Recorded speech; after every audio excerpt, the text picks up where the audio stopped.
That's what we're talking about. Let's move on. Blessed morning Zimbabwe, Magadime se kwamuri kumativi mana ikoko mwari wakitire nyasha zvikuru. Firstly, I'll start with the scripture kuti tive a foundation a background yakanaka. Mark chapter 2 inotara pamusoro pemurume anga ari paralyzed, anga ne 4 friends dzakamutora dzikaenda naye kumba kwakuna Jesu. Vada kupinda padhoo pavakazara hapana kupindika, but timu harina kuruza mwoyo ndokubva raenda nepamusoro pemba vakabreaka the roof vakaisa amai vavo kuna Jesu ikaporeswa. So nyaya ndinotara nezvayo inyaya yekuita move on. You see, this person aigona kutaura nehama dzake kuti haazvaramba komana next time tozongotira mwe musi ava navasi kuda nekudini. But wanyatsoona kuti we need to make a plan, we need to break a new ground. Kana iraramba entrance iri natural, ngatitei kana zvekuita zvekuti tinotopaza roof yemunhu tipinde mukati, because Jesu wacho ndiye ende nguva yacho ndiyo. So zvinhu zvinodisappointa mulife, zvinhu zvinodzora kumashure, zvinhu zvinorwadza zviriko. So moving on, I know kuti haisi subject iri easy nekuda kwechallenge yawakasangana nayo. Mumwe padivorce chaipa anotonwa mushonga ita andiramba ari kusara nevana ndozodii zvakawanda zvinodisappoint. Mumwe akatodzingwa basa anopinda padepression, mumwe akadii. But life madisappointments ariko. Newese waunoyemura akachivha zvinhu muupenyu pane paakambodisappointwa somehow.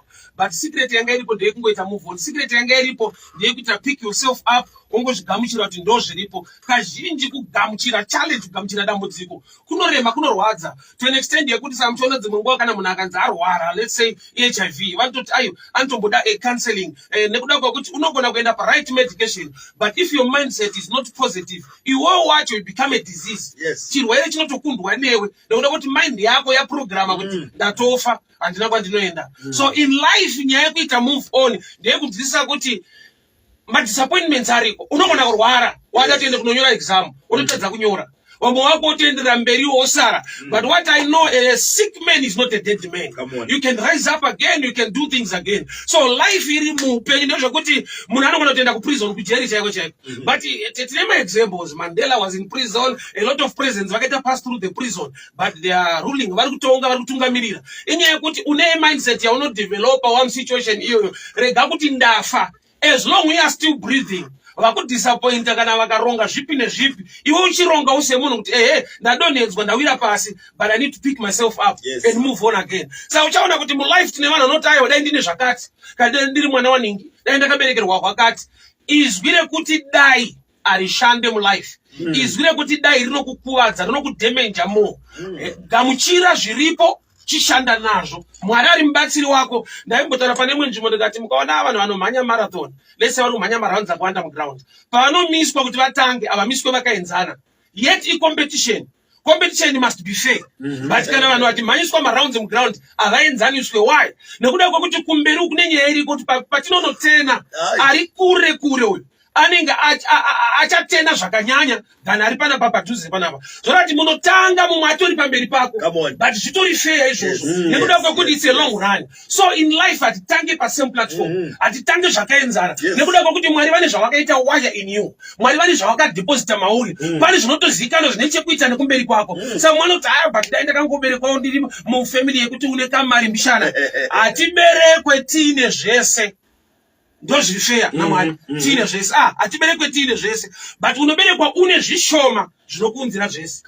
Hatiberekwe tiine zvese, tinoberekwa tiine zvishoma zvaunogona kushanda nazvo kuti zvikupe zvese. For example, sometimes tine a footballer, he is not much, haasi intelligent stereki, haasi academically upstairs, haasi kunyatsogona zvimwe zvezve, but chaanogona ibhora. Bhora ndori chamupa business, bhora ndori chamupa family, bhora ndori chamupa dzimba nemotikari zvese. Kuda kuti hauna kupiwa zvese, wakapiwa chidiki chaukuti ukadevelopa chinounza zvese. Vazhinji vakachibva mulife vanga vasina zvakawanda, vane zvishoma zvavakashanda nazvo kuti zvishedze zvakawanda. So ukangova nekudemba nekungofunga kuti aiwa dai ndine zvakati, dai ndine zvakati, dai ndine zvakati, dai ndine maconnection naningi. Joseph ari kuprison anga asina any connection na king, but paakava neconnection nefellow prisoner akazotaurwa zita rake kuna mambo. Zvoreva kuti sometimes the prison chingoti aiwa dai ndawana vanhu timu rekumusoro, dai ndazwana newe kwakati, but kune vanhu vanogara vari kumusoro ikoko but vasina mazivo zvinokunzira zvisipo. Kuziva kuti kana mulife ndikadisappointwa, asi ndine chandinogona, ndine chandinoziva, ichocho chidiki chinokusvitsa kure ukagona kuchimaneja, ukagona kudevelopa skill, ukagona kunyatsoshanda nacho zvakanaka.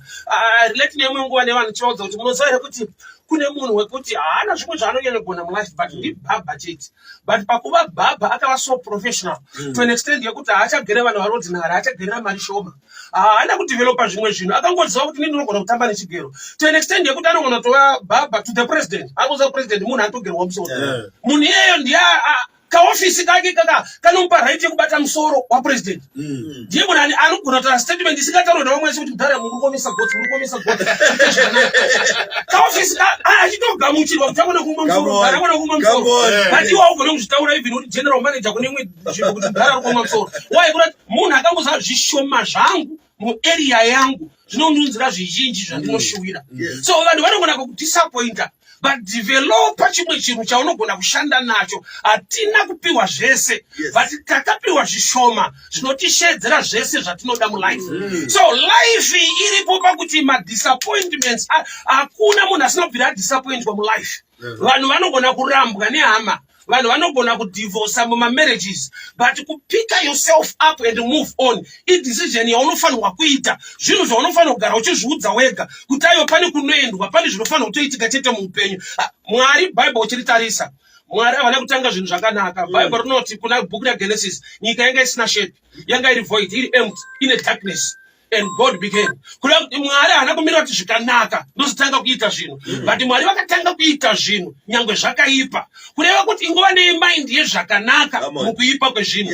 Unosvika pari empty, pari void, pari shapeless, but iva nemind yekuti ndinofanira kuzosiya panapa pane shape, ndinofanira kuzosiya panapa zvinhu zvakuita zvakanaka. So life hautitangire pakafanana. Life ine madisappointments, but mamwe madisappointments masetup yekuti udiscover chimwe chinhu chaunogona kuita chiri greater and better. Tine vanhu vakadiscover zvinhu zvihombe muupenyu vadzingwa mabasa, zvekuti platform yekudzingwa kwebasa haina kumitira zvakanaka. Akatoenda kuworkers committee ikatadza kumira naye akadisappointika zvinhu zvikanetsa, but at the end ari kusaidi ikoko mukudzingwa imomo ane chaaka like to me ndine kubasa kwandaitoshanda. Pandakadzingwa ndakufara, vanhu vakaita zvavakaita, tikadzingwa ndikatsvaga workers committee ikatonditsikirira futi. Ndikabuda ipapo ndichichema kuti kuinda vanhu vadaya, tikatoenda nekumaprofita tikapiwa matombo emudzoka kubasa kukararika kudzokeka. But today I celebrate, dai ndakadzoka, dai ndakanyura.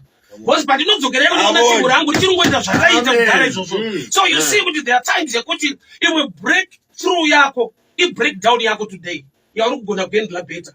Imwe breakthrough yako yaunoshuwira inotangira pabreakdown yawasangana nayo nhasi yausingade. So kune zvinhu auza kurwadziswa, kudisappointwa kunorwadza.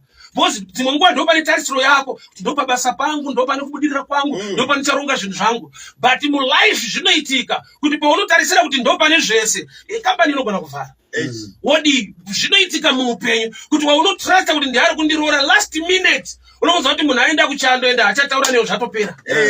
Unoswera but anokuda wariko. Life mikana muupenyu, Mwari nyasha dzaainadzo ndedzekuti munhu akangoita pick up upenyu hwake kubva pakudona, kubva pakurejectwa, Mwari vanoshanda naye. A lot of people vari rejected ukatarisa even in the Bible, vanhu vakazosvika pakuachiva zvinhu muupenyu nekuda kwekuti havana kuita stuck muzvinhu. Dzimwe nguva I also blame us as preachers, because there are times yatinoudza vanhu people are stuck in sin, vanhu vari stuck muzvivi to an extent yekuti he cannot move forward because anozvipa mhosva.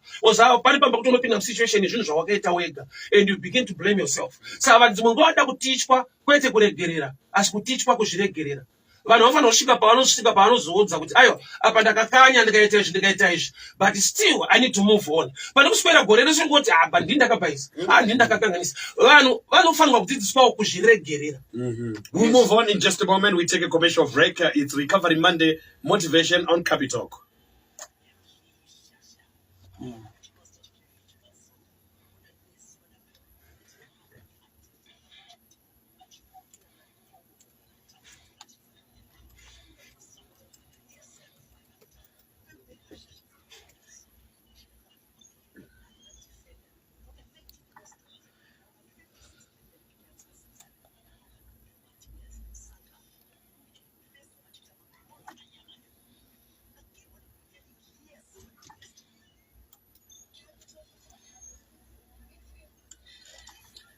We're talking about moving on. It is Recovery Monday Motivation right here on Capi Talk, and we're moving on with our discussion with Evangelist Trymo Mparinga. Right. You see, Mkomatinashi, there are times kuti wakabatikana pana akakurwadzisa, but chawasingagone kuziva ndechekuti akakurwadzisa kuti move on. Akakuboa, akakudisappointa, akatokangana kuti akakukanganisira. Iye kuti move on. Iwe unofa uchingofunga kuti ninga akandidaro angandidaro here. Iye akakudaro wacho akatozvikanganwa asina basa nazvo. So there are times kuti unofanira kusvika pakuti unofanira kugona kuzviregerera iwewe kuti aiwa ndakapinda muchidhiriti achina musoro zvinhu zvaka but ndakuda kuita move on, ndakuda kuita zvinhu mulife. Don't get stuck muzvinhu izvozvo. Especially kana chinhu chinenge sini chivi chekuti unozvipa mhosva unofunga Mwari achandida pandakabhaisa ndakazodini. Solution sin iriko. But problem ndeyekuti I blame as preachers kuti dzimwe nguva takauya nevhangeri risiriro pakuti kudi ndaifungidzira kuti munhu akanzitendeuka kana kuti munhu akanzirepent ari kunzisiya zvakaipa. Munhu haudzwe kusiya zvakaipa. Munhu anoudzwa pamusoro paJesu ane simba rekuti akamugamuchira anogona kusiya zvakaipa nokuti chakaipa chine power. So munhu akanzisiya zvakaipa munamate, that's a wrong gospel. Uyai munamate muwane nyasha dzekusiya zvakaipa. That's why Jesu aiti uyai Yesu anokonzera kuti vasiye zvakaipa. So takapresent a gospel yekuti people are stuck because my preachers vakanopresent a gospel rekuti vanhu vashande because kusiya chakaipa is human effort. Is the grace of God in you. Kana wagamuchira Mwari. Saka tine vatinoudza kuti kusika wasiya izvozvo. Saka uchinzwa munhu achiti akuchecha ndienda kumana pane dzandiri kuita so handidi kutadzira Mwari ndipe mukana ndipinde. So sometimes people are stuck by information iri wrong. Nekuti kana wadai Mwari achakuda kana wadai unenge uchenza kana wadai augamuchirika azviite, the door is still open. Nyasha dzichiriko Mwari achiri kuda vanhu. Problem ndeyekuti church inogona kusakugamuchira because une nyaya dzauri kuita. Gamba anoita kuti nyaya idzodzo dzipere ndiJesu. So outside Jesus you cannot make it. Unofanirwa kutouya kwaari. Saka dzimwe nguva see Peter aiva nebanga, aiva nebhemba mubachi. As a disciple, as an apostle. Zvototi Jesu paida kubatwa muGetsemani, Peter akabudisa bhemba akacheka munhu nzeve. Jesu haana kuti Peter saka usi serious waifamba nebhemba. Aiwa vanga vari making process akati making fishers of men. So we must give people time because vari making process. So challenge yatinayo ndeyekuti sometimes the church or the preachers taita kuti vanhu vave stuck varegere kuita move on because munhu ari kuti kana ndazoita bond chaenda kuchechi, kana ndazoita bond chanamata, kana ndasiya izvi ndichazoya kundozonamata Mwari andigamuchire. Vanhu ngavauye vakadaro nokuti Mwari wacho anovagona. Chechi haikugone, Mwari anokugona. So takuda kuti munhu ave nepfungwa right information yekuziva kuti aiwa zvinoita I can move on zvinoita. Saka ndinoona kuti tine macases esuicide. Ndaiudza vamwe pane imwe nzvimbo ndikati suicide is the highest level of pride. Munhu akaita suicide pamberi paMwari haasi munhu angaomerwa, munhu atoomesa ashaina adada pakuti kudii Jesu paakauya akauya kuzofira zvitadzo zvevanhu.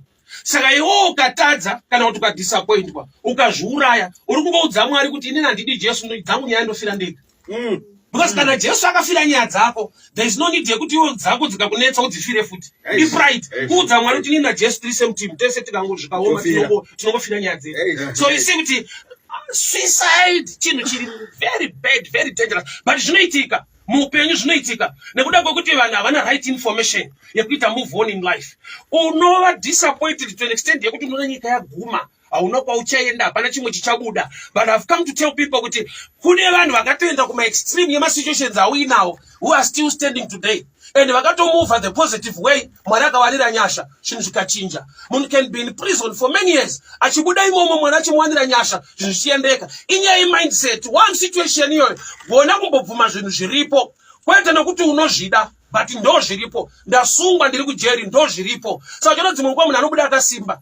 Hazvino kuti jeri rinosimbisa. Zvino kuti mindset yaakadevelop ari mujeri yakamupa kusimba. Why? Kune that you can move on. Kune ma situations are beyond your control. Kuti iwayo unongo chingogara chingoti mamhomes wangu wari boss unogona ngori mwana wachifeve. Chinotozikana maraini. Tamhomes wake ndokubhawa yekudidi. Zviriko kuti chifeve munhu enda anotoberekawo mwana. Saka iwewe hausiri wechifeve, iwe hausiri wode problem. But wakabereka ma problems. But nyaya iripo is to move on. Kuva ne focus. Kuva ne kuziva kuti God can do something in my life. Saka kazhinji kacho people are stuck to an extent yekuti hapana ari kumuva. Why? Nekuti ungochiudzwa kuti unoenda kupa pasisina. Ukaona zvaramba izvo hapana chinobuda. Uchadiwa nani wapere iwewe. Ndoma statement yevarume manje kana disappointed nemukadzi hakuna kwauchaenda watosakara wapera basa.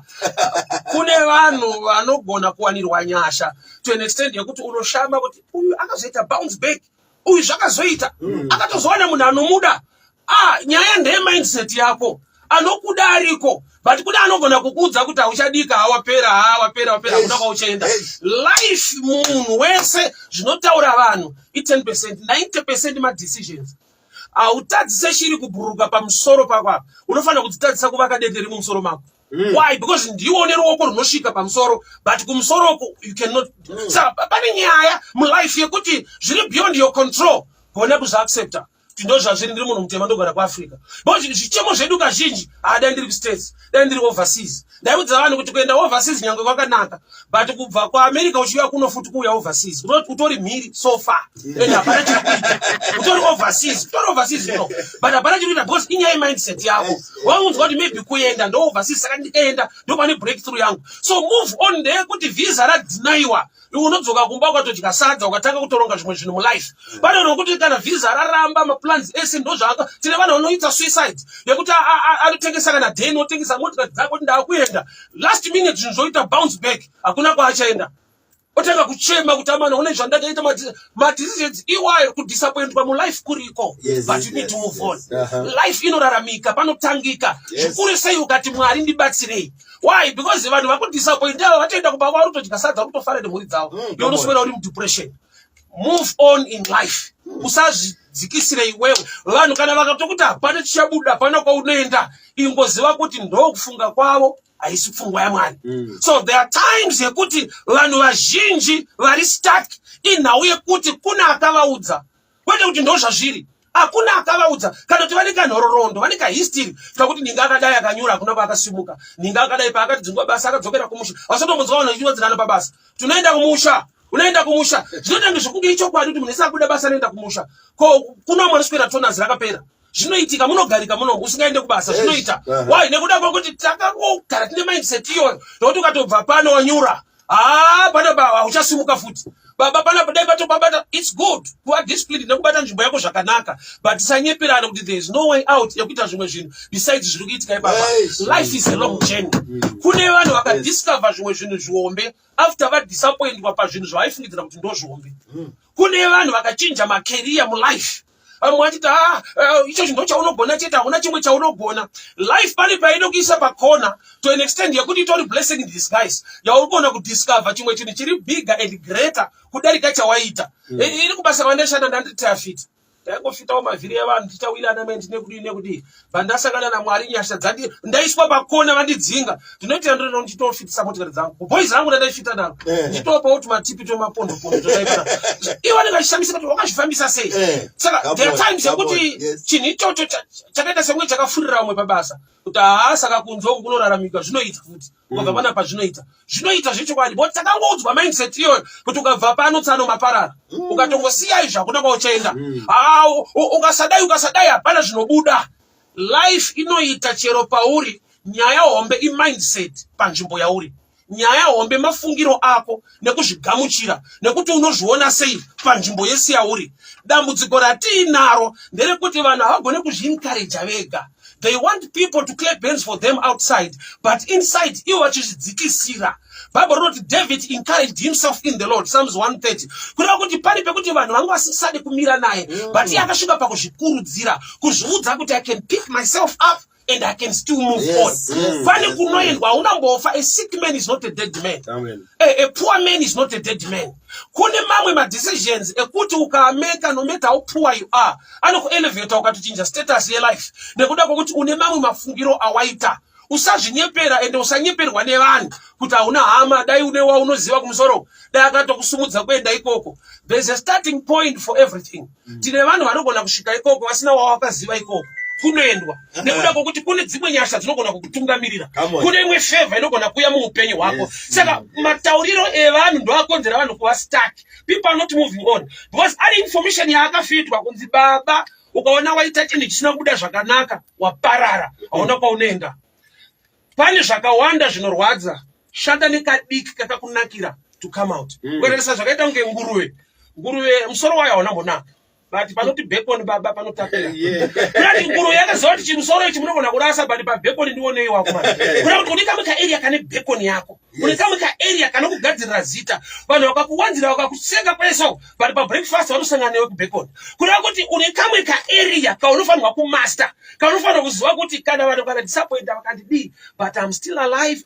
Kashanda nazvo zvinotiunzira zvese zvatinoshuwira mulife. So usararame upenyu hwekudemba. Sei usina imba, mudhara wangu anga asinawo, madhara edu aya anga asina kurongeka. Iwe wamudhara. Same statement. So you need to move on. Wakuda kuita move kuti pavakagumira pavakakundikana. Stop the blame game. Because ninga akadai, saka ndakazodai. Because ninga akadai. Na iyo ane akatomurwadzisawo. Pachicha akagona kuita move on. Vanhu vazhinji vatinoyemura mulife. Vanhu vakameka decision yekungoziva kuti wakumana kana vanhu vachiti ukatadza izvakaunoenda ini ndakachitadza but ndiri kuda ndiwanirwe nyasha ndiwanewo kwandinoenda. Unoziva here kuti mulife zvimwe tinoti mastrategy takakudzwa navanhu tokaita izvi unosvika apa ukaita izvi unoisvika apa. Kune zvimwe zvisati zvataurwa zvaunogona kutoita zvikatova asurprise kuvanhu. Kuchechi kune song inotanza I need your touch once again. Yakunoda kuti Jesu andibate zvakare. That's a good song. But kune mukadzi vane the issue of blood. Haana kuenda kunobatwa naJesu. Bible rinoti akauya from behind. Akabata Jesu. Akapora. Vazhinji vaibatwa. That was the original process. But mukadzi akane new thing. Ndiye akabata. Akaporeswa. So kureva kuti there are new ways, new strategies to make things work in life. Inyaya yekuti unongoshanda nezviri available. Haudi kuti Mwari ndiwanirewo grace. I want to do new things. Nyangwe ndiri stuck vanhu vachita ndina kwandinoenda because ndaita izvi. Vachindidzidzisaiwo zvimwe, ndionesaiwo zvimwe. Why ndakuda a new way, a new plan to make things work in life. Why nokuti kungova stuck. And ndaifunga kuti vanhu mulife vane ka strategy kuti ukarwadziswa ukadii vanhu vanokunzwira tsitsi and vanozokubatsirawo kusumudza. Life is very cruel. Life haina kuchipa zvakudaro. Ukararama nekuti ninga anondidzwira tsitsi, you are wasting your time.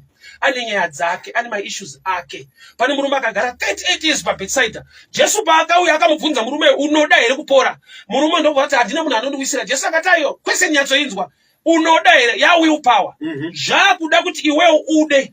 Zvokuti vanhu havasi kukukanda yaimwe nyaya. Kuti Jesu anoti life ukaona vanhu vakutadza, vatadza kukubatsira. The willpower matters. Iwe uchiri kudai. Unoda here kupora.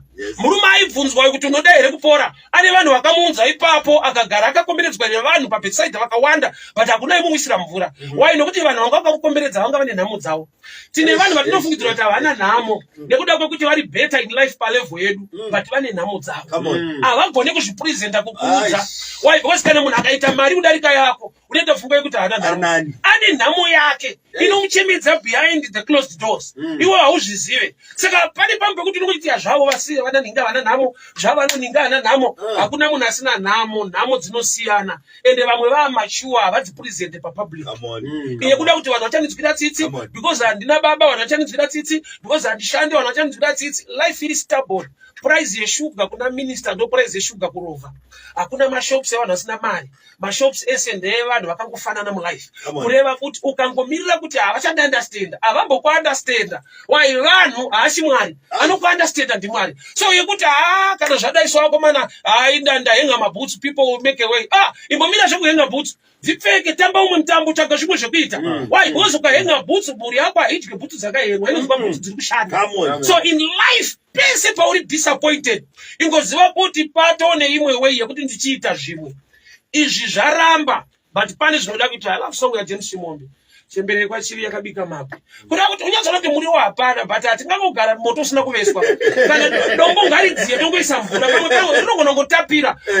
We need to try new things, new strategies, new ways dzekuita kuti zvishande mulife. Why? Because takangodzwa kuti ukasaita izvi, isi chikasabuda ukakundikana pane izvi zvatoparara wakutoenda kumusha. Kumusha kune munhu anogona kutorima akava successful darika munhu ari kuHarare.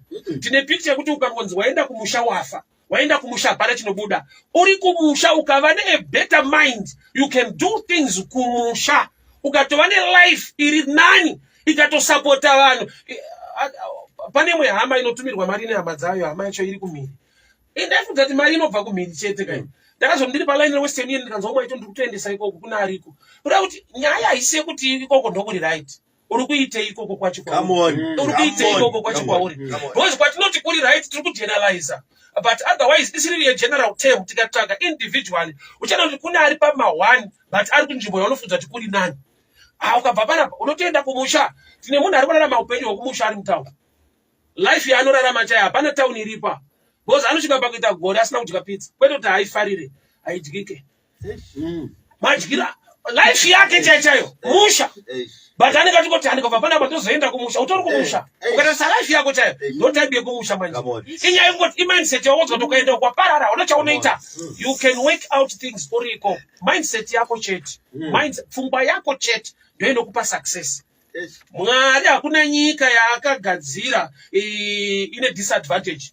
Nyika yese mumadisadvantage ese aripo pane kaadvantage karipo kana vanhu vane better mindset, vane knowledge yekuziva sei tiri pano, sei Mwari akatunza pano. Kumirira kuti pane vachadoneta, pane vachaita zvakati, dona mindset iri dangerous.